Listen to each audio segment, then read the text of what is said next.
नमस्कार मित्रांनो, मी तुमचा लाडका अवधूत गौरी अवधूत या तुमच्या लाडक्या चॅनलमध्ये पुन्हा एकदा स्वागत करतो। आज पुन्हा एकदा घेऊन आलो आपण एक नवीन मंदिर, नवीन परंपरा, नवीन संस्कृती आणि ती सुद्धा कोकणातलीच। आज आपण बघणार आहोत श्री सुकाई वरदायिनी महाकाली मंदिर शिरगाव या ठिकाणी।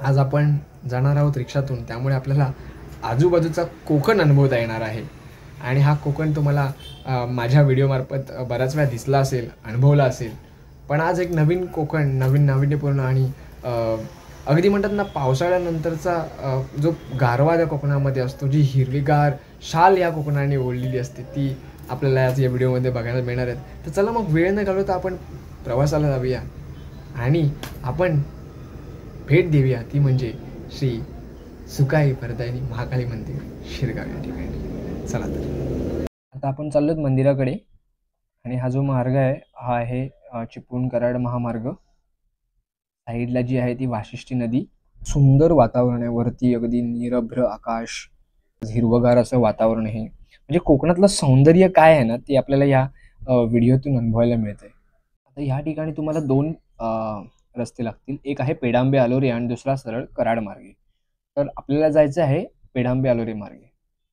हाच जो रस्ता आहे तो जातोय आता, तुम्ही साईडला बोर्ड बघाल, कोळकेवाडी आलोरे, तर ह्याच बोर्डने समोर जायचं आहे आपल्याला पेडांबे आलोरे मार्गे मंदिराकडे। पुन्हा एकदा वाशिष्ठी नदी लागते आहे। सह्याद्रीचं हे निसर्गरम्य वातावरण बघण्यासाठी अगदी लोक लांब लांबून येतात इकडे, आणि नारळाची झाडं, तेवढीच गर्द झाडी, आणि हा जो मार्ग दिसतोय खडपोली साईडचा आहे। आपण आपल्या मार्गाने थेट चाललोय आलोऱ्याच्या दिशेने। काहीच वेळात पेडांबे ब्रिजजवळ पोहोचलो आहे आणि बरोबर अगदी 5 ते 7 मिनिटातच आपण पोहोचणार आहोत आलोरे या ठिकाणी। आलोऱ्यामध्ये आलो आहोत, हा आलोरा नाका आहे।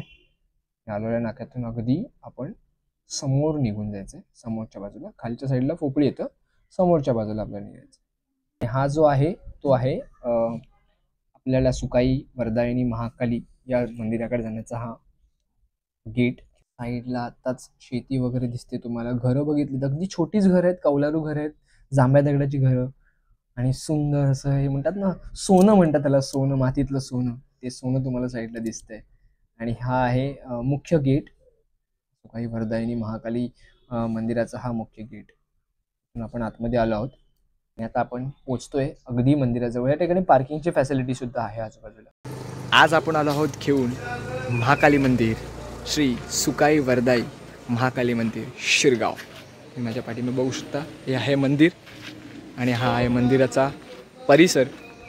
अतिशय गर्द झाडीमध्ये असा बसलेला हा डोंगराच्या एकदम कुशीमध्ये, सह्याद्रीच्या या गर्द झाडीमधलं हे सुंदर असं ग्रामीण दैवत, आणि इथे देवळाचा हा परिसर अगदी खूपच, म्हणजे मी या ठिकाणी जेव्हा पण येतो ना एकदम प्रसन्न वाटतं। खूप छान हिरवळ आहे या ठिकाणी आणि मंदिराचा आवारसुद्धा खूप चांगला आहे।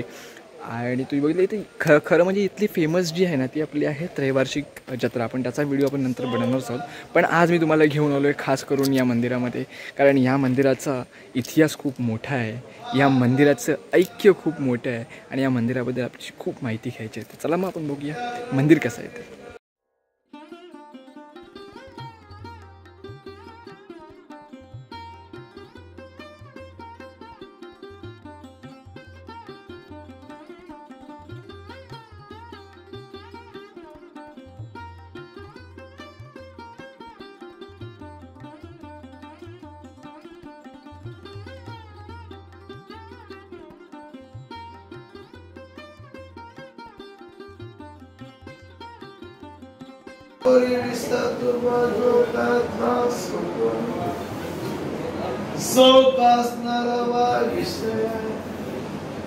हा विषय जो काय चंद्रकांतवरांच्या जो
सुखाई वर्धन महाकाली बाय साई तुझी प्रदीप जो काबाचं कुटुंबाचं परिवार तुमच्या भेटीला आल्याची काबा तुम्हाला घेणा बा कानाला नेऊट्या जो काबा तुम्हाला की बहिणीना आज भेटीला पण या नाळाच्या फळाची बा माणिक मोठी मान्यता घ्या लेकरा प्रवृत्तीच्या सांगितलं त्यांच्या कुटुंबात सुख जे जे बा त्यांच्या आणि त्यांच्या कुटुंबाच्या असणाऱ्या मनोकामना बा जिकडे तिकडे बा गाडी घोड्यातून प्रवास करतील तो बा त्या परिवाराला बा तुम्ही तिघी बहिणी बा आवाच्या बाबा ज्या ज्या बा त्यांच्या परिवाराच्या जे जे बा त्यांच्या असणारी ही कामं बा तुमच्या तिघींच्या मतांवर घडवून आणि राखण धरून हर महादेव. आपल्या मंदिराची माहिती देतात सुखाई वरदाई महाकाली बरोबर. तर काका काय सांगाल या मंदिराबद्दल? मंदिराबद्दल सांगायची माहिती म्हणजे हे मंदिर शिरगाव कुंभारली पोपळी ह्या 3 गावचं जागृत देवस्थान म्हणून ओळखलं जातं आणि ह्या मंदिराची अख्खा महाराष्ट्रामध्ये प्रसिद्ध आहे. हां, दुसरं म्हणजे आता ह्या मंदिराचा तसा लेखी इतिहास एवढा नाही आहे. आता मंदिराचं ते खांबावरती इतिहास आहे की शके 1209 मधलं ज्या टायमाला यादव आले त्या टायमाला ह्या मंदिराची स्थापना झालेली आहे. आणि तुम्ही आपल्या वार्षिक त्रैवार्षिक यात्रा असते बरोबर, कुंभारली आणि 3 गावांची यात्रा. आपण असं ऐकलंय की ते हिंदू मुस्लिम ऐक्य आहे बरोबर. तर त्याच्याबद्दल थोडंसं काय तुम्ही सांगू शकता की कशी म्हणजे यात्रा असते, लोकांनी म्हणजे कधी कुठल्या महिन्यामध्ये येऊ शकतात? आता ही यात्रा महाशिवरात्रीनंतर प्रतिपदेला यात्रा ही असते आणि ह्या यात्रेमध्ये इथे म्हणजे 3 गावामध्ये शिरगावमध्ये शिंदे, कुंभारलीमध्ये कोलगी, पोपळीमध्ये पवार, सय्यद असे खोत आणि इथे म्हणजे जाती भेद वगैरे काय मानले जात नाही. आपण कोकणातलं एक असं मंदिर म्हणू शकतो की जिथे हिंदू आणि मुस्लिम दोन्ही एकत्र येऊन हा सण साजरा करतात बरोबर ना. तर खूप छान माहिती दिली तुम्ही आम्हाला आणि मी माझ्या भाविकांना नक्की सांगेन की कधीही कोकणामध्ये आलात तर या मंदिराला भेट द्या आणि खास करून त्रैवार्षिकची यात्रा आहे त्या निमित्ताने तरी नक्कीच या ठिकाणी या. तुमचं नाव एकदा मला परत माझं जसं कागदपत्रावरती नाव आहे राजेश बबन शिंदे उर्फ गुरव, पण मला सगळे आप्पा गुरव नावाने ओळखले जातात. थँक्यू. आपण त्यांचे खूप खूप धन्यवाद आहोत. आणि बबन गुरव वडिलांचं नाव आहे म्हणजे ते पहिले वडिलोपार्जित त्यांची आता या ठिकाणी सेवा चालू आहे. तर आपण त्याबद्दल त्यांना खूप खूप शुभेच्छा देऊया आणि खूप चांगलं काम चालू आहे तुमचं. आपण नक्कीच आपल्या भाविकांना सांगू की या मंदिराबद्दल एकदा तरी भेट द्या, कारण कोकणामध्ये अशी खूप सुंदर मंदिरं आहेत ज्यांना लोकांना माहिती नाही. तर त्या अशा ग्रामदैवत ज्यांनी आजपर्यंत हा इतिहास जपला आहे तर आपण हा नक्कीच वारसा पुढे घेऊन चालू. धन्यवाद काका. थँक्यू.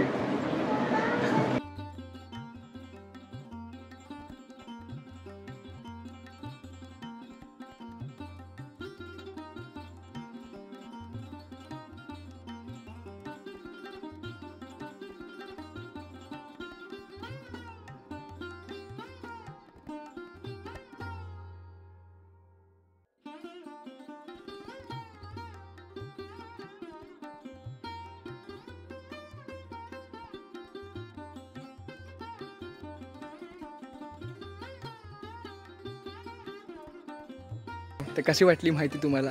आपल्या या ठिकाणी पुजाऱ्यांनी खूप छान प्रकारे आपल्याला माहिती दिलेली आहे. आणि हे मंदिर एक 3 गावांचं मंदिर आहे. म्हणजे शिरगाव आहे या ठिकाणी, कुंभारली आहे, पोपळी आहेत, या सगळी जे 3 गावं आहेत आपल्या साईडची.